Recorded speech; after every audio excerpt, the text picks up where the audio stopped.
Hello guys, maying hapon.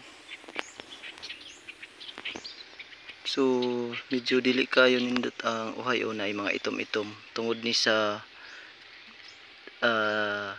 rice bag. Rice bag ang may pakanan yan at saka yung bagong paste dito sa amin yung tinatawag na rice green bag. So, kung magtatanong kayo kung anong variety ito ay ang variety nito ay hybrid Bigante Plus. So, ito yung kanyang green, actual green talaga. Di ba maganda naman? Medyo malinaw ang dito banda. So hindi pa ito pwede ma-harvest dahil yung iba ay kalahati pa yung hinog guys. Kung napapansin nyo, marami pang gatas-gatas or dosage pa lang yung iba. Yung kakaano pa lang, yung iba ay may gatas-gatas pa guys. So kaya yun. May na-harvest na tayo una mga ka-farm. Yung isang variety. Ang variety yun ay SL19. Ito ang Bigante Plus. Bigante Plus to. Tingnan natin yung na-harvestan na Pero yung na-harvestan ng SL19 ay hindi naman inabot ng 1 hektarya.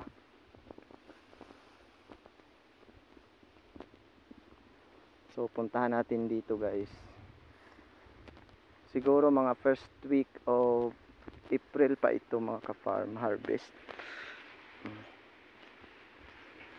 Maganda naman yung kaniyang greens or butil. Malinaw, lalo na sa panahon ngayon nagbigay ng magandang maganda yung panahon. Araw, nagbigay na syempre kapag maganda yung panahon, yung palay din ay hindi naman mai-stress. Yan yung nakuna naka-harvest na kami, pero yung na-harvest ay SL19. Madali lang pala yun ma-harvest. Hindi pa tulad dito sa tawag dyan Bigante Plus na medyo matagal, dahil yung Bigante Plus ay 116 yata or 120, hindi ko alam, dahil yung 160 ay 120 days. So 4 months simula sa pagsabog tanim. So ito ay Bigante Plus na to lahat mga ka-farm. So yung nagapas natin lang, kunti lang, maliit lang yan ang nagapas natin mga ka-farm yung nauna. Dahil yung may karabaw, yung makikita nyo doon, yung may karabaw, hindi na yan hindi na yan na-harvestan. Kaya yung nagapasan, tingnan natin. Puntahan na lang natin mga ka-farm para makita nyo. Kaya ang yield ko ngayon, yung nauna is only 50 bag lang.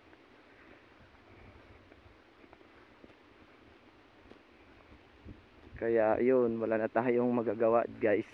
Nandun na. Kaya sayang naman kung i-review natin nung pagbaba ng tubig.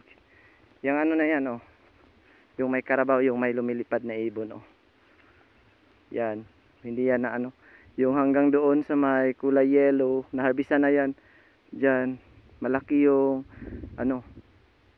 dito lang na-harvestan yung may nadaanan sa harvester, yung sa gilid yan. Pero yung sa may karabaw hanggang doon paikot, yung may ganyan, yung may may angle dyan makikita nyo diba, nandyan yung damage sa daga papunta doon, yung kulay birdie. Tingnan nyo diba, naging square. Diba, yan ang sanhi ng at dito lang yung nadaanan ng harvester, ito lang nakukuha ng yield. Pagkasali dito bawat kahon mayroon talagang contribution yung damage ng taga. Kaya napakahirap talaga mga ka-farm.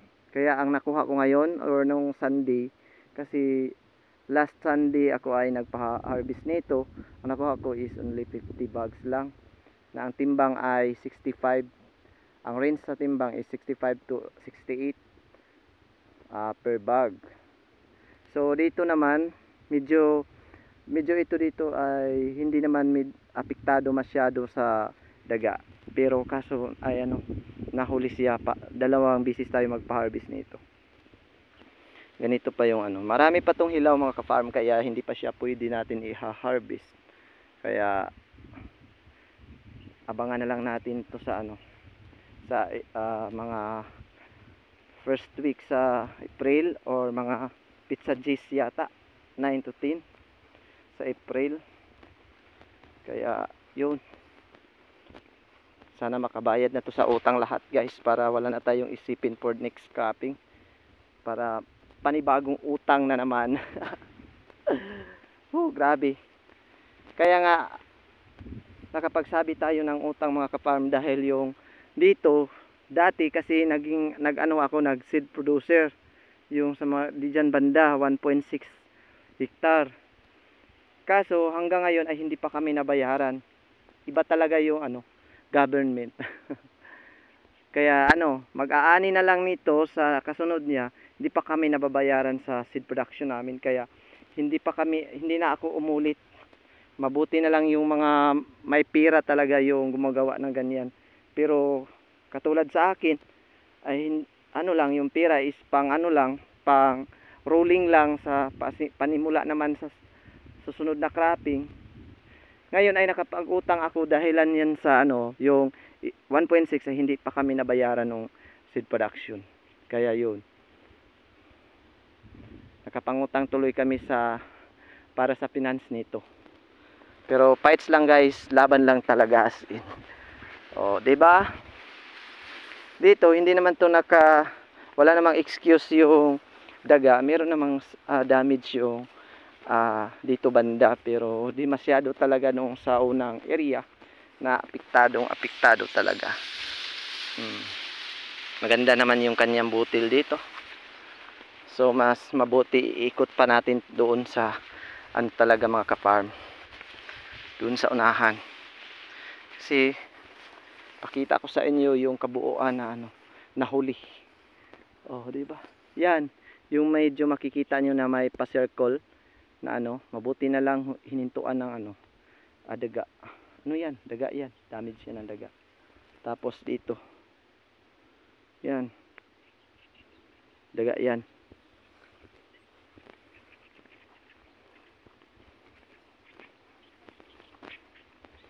Dito, paikot tayo dito guys.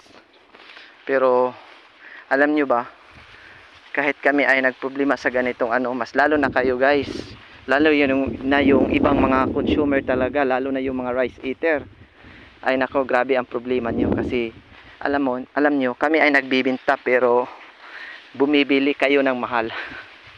Nagbibenta kami ng mura, pero pag mabigas na, mahal na yung bigas. Pero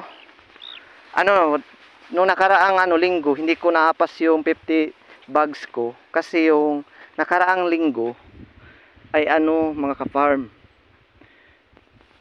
nagmahal yung fresh harvest ng palay dito sa amin, 28 per kilo.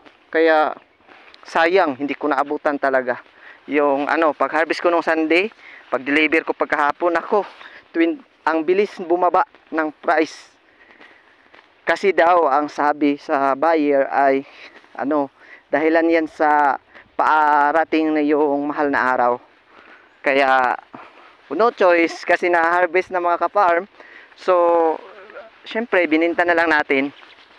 Ibininta ko na lang ng 21.5 per kilo. So okay na yun, at least. Dati nga ay nagbinta kami ng yung kilo ay 10 to 15 lang per kilo.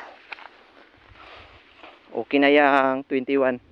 So nandito na ako sa dike ng tawag dyan, fish pan. Pakita ko yan, yung medyo nahuli yung kulay green bird, diba, ay sanhi yan ng daga hanggang doon. Yan. Tapos dahil palagi na ako nagbablog dito guys, tingnan nyo yung fish pan ko. Tinaniman ko ng palay, kasi yung instead bumili ako ng mga ka-farm, bibili ako ng nito, fingerlings, bumili na lang ako ng seeds, dahil Yung sa kapatid ko ay ano, na sira sa baha yung kanyang pananim. Kaya instead na mayroon naman akong budget dito, bumili na lang ako ng seed at pinasobrahan ko na lang, tinaniman ko na lang to. Kasi tutulong pa nga tayo sa iba, siyempre sa kapatid na bahay hindi. Kaya inuna ko muna yung sa kapatid ko na makabili ng seeds para makatanim sa kanyang area doon. Yung dati na area ko ay binigay ko sa kanya upang siya yung magtanim doon para mayroon naman din siyang panghanap buhay. Kaya yung dalawang fish pan ko ay tinaniman ko na lang dahil sa sunod na lang na cropping, pag harvest nito saka na ako mag stock ng tilapia. Kaya upang namang makatulong naman tayo kasi may mga bigwis, mga ano naman, mga bata. Okay lang na magwalang bata. Okay lang sana kaso may bata. Kaya yun, priority naman din natin. Tapos dito tayo guys, may hinog na pala dito. Sarap to. Paikot tayo dito.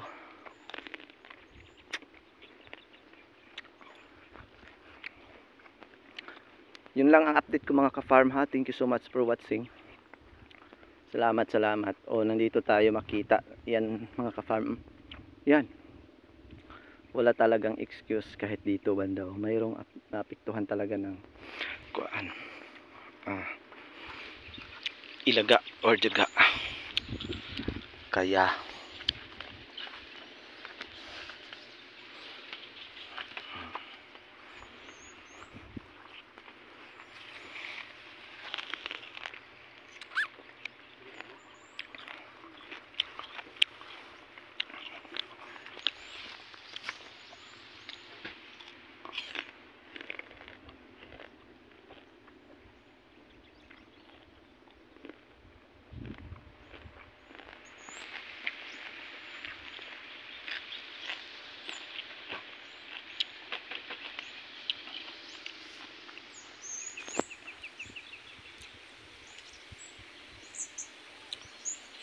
yun lang guys. Thank you so much for watching. Bye bye. Farming is life.